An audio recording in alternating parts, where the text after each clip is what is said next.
as a renter or as someone who pays mortgage, you need to be prepared to pay more. You're going to pay a lot more in rent. You're going to pay a lot more for your home if you own it, or if you're an investor, the price of properties is going up. And the reason for that has to do with climate change and these new mandates that certain states and certain counties within other states are starting to push on property owners. So we're going to talk about that. Hey, MCE crew, I hope your day is progressing profitably. Do you remember a few years back when Congresswoman Alexandria Ocasio-Cortez came out with her Green New Deal? And she published that, and part of the initiative included retrofitting every property within the country. And a lot of people pointed out, hey, this is going to be exorbitantly expensive, prohibitively expensive in many cases. And she didn't care. She just said, you know, this is what we got to do. So certain counties and the state of California have started taking a look at this and moving in that direction. So we're going to talk about that today. We're going to show you what's happening, and we're going to show you how housing is about to get more expensive. So in addition to all of the other inflation that we've got going on, we're also going to have a really sharp increase in the price of housing. And I believe that this is not by accident. As you'll see, this is all designed to, again, create that dependency class. A lot of people are going to be priced out of the housing market. A lot of people are not going to be able to pay normal rents. They're going to have to seek some sort of government subsidized rental situation. And you'll see how Representative Ocasio-Cortez, her good buddy, Representative Ilhan Omar, she is actually setting up a method whereby people can rent in a dependent situation and not make any money off of the rise in equity of a property. Okay, this is all by design. Okay, let's start out in New York City. Let's talk about what they're doing up there to make housing more expensive, and how property owners, in this case, they're starting out with property investors, people who have invested in income producing property of certain size buildings. But you can bet your bottom dollar that's going to trickle down, okay, and get to, you know, those middle class people who own, you know, the one-off property, the duplex, the fourplex, and then it's going to flatten out among the general home owner. And you'll see how this is going to impact even people who rent. So real estate industry faces pricey upgrades for carbon emissions law. New York City building owners estimate total cost to bring properties into compliance at $4 billion. New York City lawmakers passed a measure designed to dramatically cut the city's carbon emissions, taking aim at big buildings that produce the majority of greenhouse gases. Big buildings, are there any other type in New York City? And hitting building owners with potentially billions of dollars in upgrades. The legislation approved Thursday as part of an ambitious package of bills to fight climate change sets carbon emissions targets and fines for about 50,000 commercial and residential buildings with more than 25,000 square feet and no rent regulated units. Now, what do we got there? We've got not just the cost of doing the retrofits. You don't have a choice, because as you see, the legislation also included fines. Now, there's a saying, so as California goes, so goes the country. You can say that to an extent for New York as well. So this is the model. This is the paradigm that's being constructed around this. You'll also notice that they are not including, well, they started out not including rent regulated or rent controlled buildings. But then they upgraded that here lately and said that they are going to include rent controlled units unless you've got 35% or more of those units as rent controlled.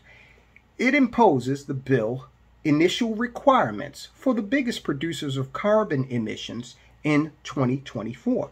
The new regulations aim to slash emissions by 40% by 2030. Landlords across the city will need to make a range of upgrades to their properties to comply with new standards. Now, if you're listening to this and you're thinking, well, I'm not a landlord, so this doesn't affect me. I rent. Well, who do you think they're going to get the money from to make this happen? They're going to pass all of these costs on in the form of higher rents. So, including replacing heating and cooling systems. So that's part of the work that needs to be done. And those systems for those types of buildings are very, very expensive. And what I think will make these jobs even more expensive is the fact that the types of retrofits that the government is requiring is not done by a ton of companies, okay? This is a burgeoning industry. So you're going to probably pay a premium at this point for this type of work. The total cost of retrofitting citywide could run $4 billion, according to the Real Estate Board of New York. The City Council passed the legislation overwhelmingly, despite strong objections from the real estate industry, of course. Company executives said that even office towers with modern energy-saving systems and practices geared toward limiting pollution could face millions in annual fines because their buildings' dense occupancy requires more energy use and drives up carbon emissions. So even the buildings that have gone ahead and they've made certain types of upgrades to comply with existing rules about carbon emissions, doesn't matter. They're probably still going to face a requirement to upgrade even further, or again, face those fines. Owners of buildings with rent-regulated or subsidized apartments won't face a specific cap. Again, they revised this a little bit and pushed it up. You've got to have 35% or more of the units of the building as rent controlled. So they won't face a certain cap if they meet that requirement. To avoid triggering rent increases allowed under current laws for improvements. So the city, if you're a tenant and you're saying, well, wait a minute, I'm going to my government and I'm going to petition for redress because they're passing these costs off to me. Well, there's already an existing law in New York City that allows that to happen. Okay, so if your building is 30% rent controlled, guess what? You don't meet the requirement. Your rent will be going up. The approach taken today will have a negative impact on our ability to attract and retain a broad range of industries, including media, finance, and life sciences, said John Banks, president of the Real Estate Board of New York. That could make some landlords reluctant to lease to such companies, which use a lot of energy and could hit their buildings with mounting fines, some real estate executives said. So can you imagine getting hit with the fine, having to pay that, and then also needing to go spend the money to retrofit the building? So let's talk about how this is going to get paid for. They make no illusions here that you're going to pay for it, renter. You're going to pay for it, property owner. Well, the property owner is going to pass it on in the rents in this situation because most of these buildings have tenants. They're investment buildings, whether they be commercial or residential. And if they are commercial, keep this in mind, it's going to drive up the cost of whatever product or service the companies within that building are providing. The legislation creates mechanisms such as the ability to comply by purchasing renewable energy credits. So you can say, well, look, I haven't upgraded my building, but I purchased these renewable energy credits from Tesla, and they're saying, okay, that will help ease some of the financial burden of compliance. A little shifty there because it doesn't address the root problem, which they say is so pressing. The carbon emissions, okay, not there in New York City. If I'm buying carbon credits from Tesla out in, wherever they're located, California. Another measure passed Thursday provides low interest loans to help owners pay for upgrades expected to bring savings over time. The city also offers technical assistance to help with retrofits. So loans, that means government ain't paying for that. You are. Now moving south, we're going to talk about the Miami-Dade Climate Action Strategy. We're just going to cover this briefly. I'm going to link to all of this, but Miami-Dade's Climate Action Strategy, they talk about retrofits as well. And I've read through this whole thing, and they basically are going to be requiring, in this case, homeowners, okay, as well as other property owners to retrofit their properties and foot that bill and bring those properties up to code. And guess what?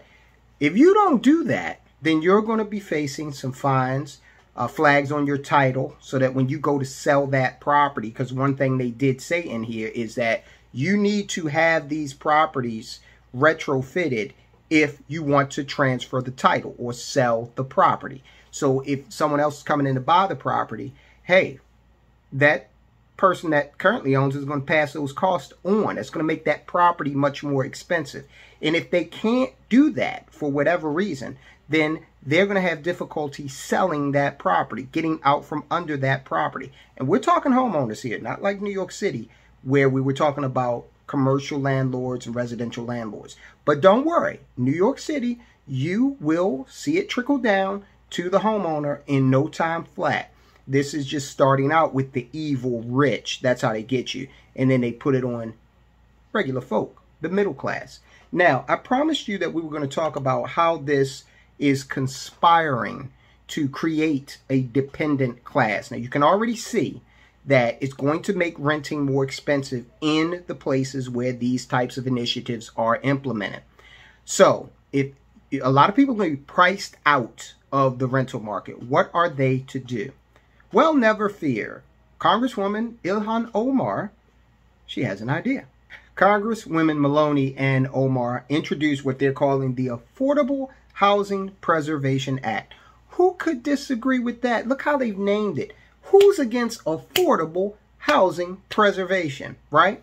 Well, you might be when you hear this. Congresswoman Carolyn B. Maloney, of New York, today joined with Congresswoman Ilhan Omar of Minnesota to introduce the Affordable Housing Preservation Act. The legislation will fund the creation of community-owned cooperatives for low-income people, helping to alleviate affordable housing crises while allowing people to communally own their homes that they live in. Specifically, the legislation will establish a $200 million grant program run by the Department of Housing and Urban Development that would support nonprofits, pay attention to that would support nonprofits to create and preserve affordable housing options by developing cooperatives for low-income individuals. Now, low-income individuals typically have been able in this country to transition through middle class into wealthy and benefit generations of their families through real estate. So now we're going to get into the problem with this piece of legislation. I'm going to show you how it is anything but benevolent, because it does not allow the people that are taking advantage of this opportunity, it doesn't allow them to enjoy the appreciation of the property. This pilot program will empower tenants through the formation of resident-controlled cooperatives to ensure the needs of the community are met.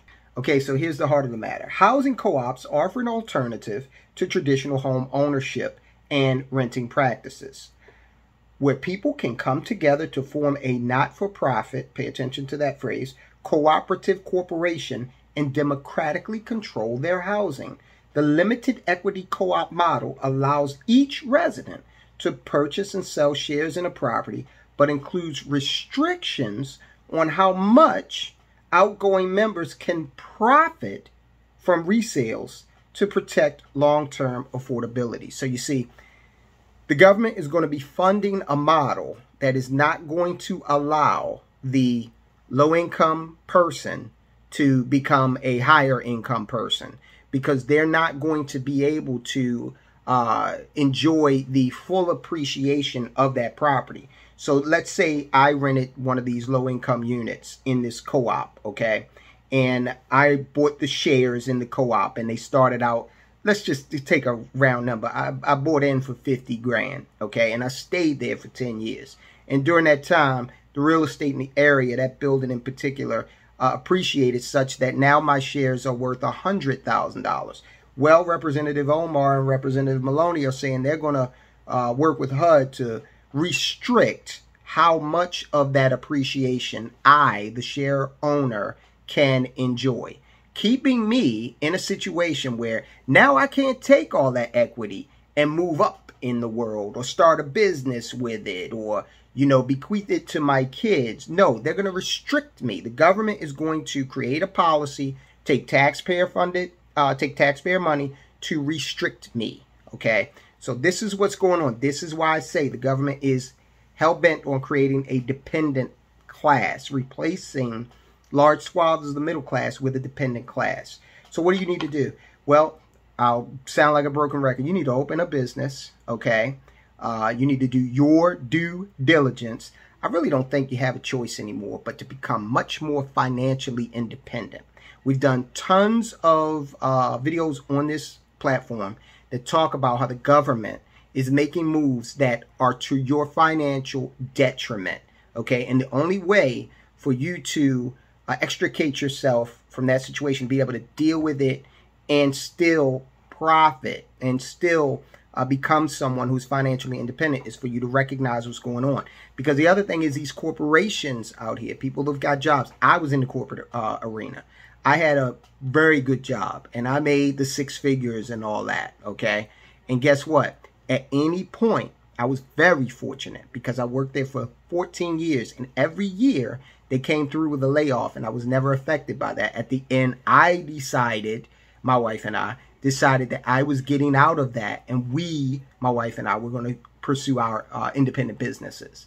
Okay, so I think now is a great time, if you have an inkling of an entrepreneurial leaning, to go ahead and start to explore that and research that and do your due diligence, so that when it comes to your housing situation, if this comes to your county, you'll be able to maneuver, and these issues won't affect you as greatly as they are going to affect the financially unprepared. Okay, guys, I will talk to you soon.